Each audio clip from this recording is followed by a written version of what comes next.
அனைவருக்கும் வணக்கம். உங்கள் அனைவரையும் தஞ்சை சமையலறை சந்திப்பதில் மிக்க மகிழ்ச்சி. இன்றைக்கி நம்ம பார்க்க போகிற ரெசிபி ஒரு சப்பாத்திக்கு சைட் டிஷ்ஷுங்க. பீட்ரூட் வச்சு எப்படி செய்யலாம் வாங்க பார்க்கலாம். வீடியோக்குள்ளே போகிறதுக்கு முன்னாடி நம்ம சேனலை இது வரைக்கும் சப்ஸ்கிரைப் பண்ணாதவங்க சப்ஸ்கிரைப் பண்ணிக்கோங்க. இப்போ நம்ம ஒரு கடாய் வச்சு அதில் எண்ணெய் ஊற்றிருக்கோம். நம்ம ஒரு ஸ்டார் அனீஸ் போட்டுக்கிறோம், ஒரு பே லீஃப், கொஞ்சமாக சோம்பு, ஒரு பட்டை, கல்பாசி, மராட்டி மூக்கு 1, கொஞ்சமாக ஜாதிபத்திரி, 2 கிராம்பு, ஒரு பெரிய வெங்காயத்தை பொடிசாக கட் பண்ணி இது கூட சேர்த்து நல்லா வதக்கிக்கலாம். ஓரளவுக்கு வெங்காயம் நல்லா ஒரு கண்ணாடி பதத்துக்கு வதங்கி வந்துருச்சுங்க. இப்போ ஒரு அரை ஸ்பூன் அளவுக்கு நம்ம இஞ்சி பூண்டு பேஸ்ட்டு சேர்த்து வதக்கிக்கலாம்.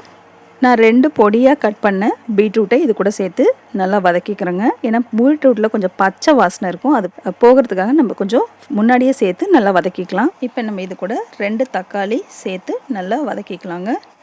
தேவையான அளவுக்கு உப்பு சேர்த்துக்கலாம், 1/4 ஸ்பூன் மஞ்சத்தூள், நம்ம தேவையான அளவுக்கு காரத்துக்கு மிளகாத்தூள் சேர்த்துக்கலாம். பீட்ரூட் கொஞ்சம் ஸ்வீட்டாக இருக்கும், அதனால் நீங்கள் அதுக்கு தகுந்த மாதிரி மிளகாத்தூள் சேர்த்துக்கோங்க.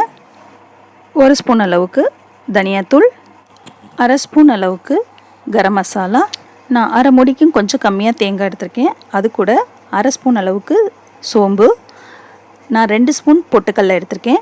நீங்கள் 2 ஸ்பூன் பொட்டுக்கடலை எடுக்காமல் 1 ஸ்பூன் பொட்டுக்கடலை 1 ஸ்பூன் கசகசா கூட சேர்த்துக்கலாம். எனக்கு ஆப்ஷன் இல்லைங்கிறதுனால நான் 2 ஸ்பூன் பொட்டுக்கடலை சேர்த்து அரைச்சிருக்கேன். நம்ம அரைச்ச தேங்காய் விழுதை இப்போ நம்ம குருமா கூட சேர்த்துக்கலாம். குருமாவுக்கு எப்போவுமே தேங்காய் நல்லா நைஸ் பேஸ்ட்டாக அரைச்சி இது கூட சேர்த்து வதக்கிக்கலாங்க. இப்போ நம்ம ஜார் கழுவுன தண்ணியை இது கூட சேர்த்துக்கலாம். உங்களுக்கு குருமாவுக்கு எவ்வளோ தேவை தண்ணியோ அவ்வளோ தண்ணி நீங்கள் ஆட் பண்ணிக்கோங்க. இந்த குருமா சப்பாத்தி கூட சாப்பிட்றதுக்கு ரொம்பவே நல்லா அருமையாக இருக்குங்க. நீங்கள் ட்ரை பண்ணி பாருங்கள், குழந்தைங்களுக்கும் பிடிக்கும். ஏன்னா பீட்ரூட்டில் ஒரு இனிப்பு சுவை இருக்கும், அதுலேயே உப்பு காரம் எல்லாம் இருக்கிறதுனால சப்பாத்தி கூட சாப்பிட்றதுக்கு ரொம்பவே நல்லாயிருக்கும். நீங்கள் எல்லாம் ட்ரை பண்ணி பார்த்துட்டு கமெண்ட் செக்ஷனில் கமெண்ட் பண்ணுங்கள். இப்போ குருமா நல்லா கொதிக்கட்டுங்க. நமக்கு பீட்ரூட்டை எடுத்து அமுக்கி பார்த்தா நல்லா வெந்துருச்சுன்னா ஆஃப் பண்ணிடலாம். அவ்வளோதாங்க, குருமா ரெடி ஆகிடும். நம்ம பீட்ரூட் குருமா க்ரீமியாக நல்லா ரெடி ஆகிடுச்சு. இது கூட கொஞ்சமாக கொத்தமல்லி சேர்த்துக்கலாம். இது சப்பாத்தி கூட சாப்பிட்றதுக்கு ரொம்பவே நல்லாயிருக்குங்க. நீங்கள் எல்லாருமே ட்ரை பண்ணி பாருங்கள். லைக் பண்ணுங்கள், ஷேர் பண்ணுங்கள்.